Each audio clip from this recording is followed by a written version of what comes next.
J4. Il fait trop jour pour que j'aille m'entraîner. L'esprit affamé, mais le corps il est resté. La vie sans réveil, c'est l'autogestion du corps. M'était planifié une plage kilométrique qui partait de 120 km minimum à 160 km que je devais atteindre au 4e jour. Je vais à peine finir mon 90e kilomètre là ce matin. Et je pense pas que j'aurai du temps supplémentaire pour aller chercher plus loin. Alors imagine ce qui se passe dans ma tête. 200 km en une semaine. Je me planifie quelque chose et en fin de compte je suis en dessous de mes attentes. C'est comme si j'étais sur un champ de bataille et je savais que c'était perdu d'avance. Sur quoi je vais travailler à ton avis? Sur quel type d'émotion? L'espoir.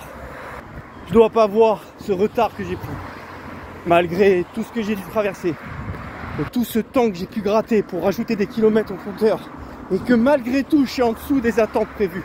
Ce qui compte pour moi, c'est d'optimiser au maximum ce temps.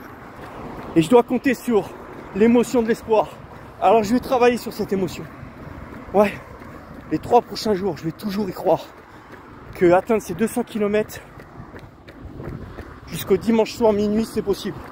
Avant, ce genre d'action, ça me contrariait vraiment beaucoup. Beaucoup moins maintenant.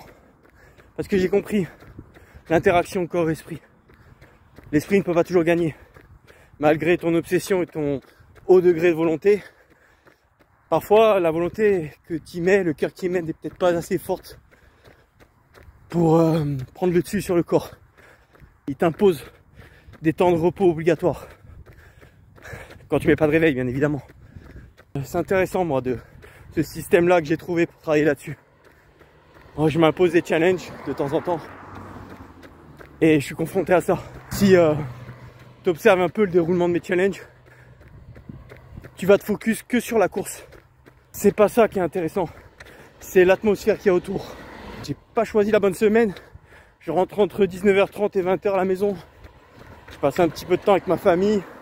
Après, je travaille un peu sur mes projets. Et ça veut dire que 22h45, 23h, je me couche en fait. Se lever tous les jours à 3h30 du mat, c'est un moment, bah, comme ce matin, c'est pas passé quoi. C'est le jeu de mes défis. Et j'aime ça.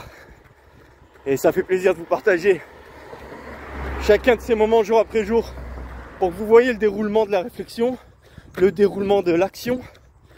Ça peut être intéressant de voir ça chez une personne qui exploite son potentiel de cette manière. Objectif, inspiration, authentique. Force à tous.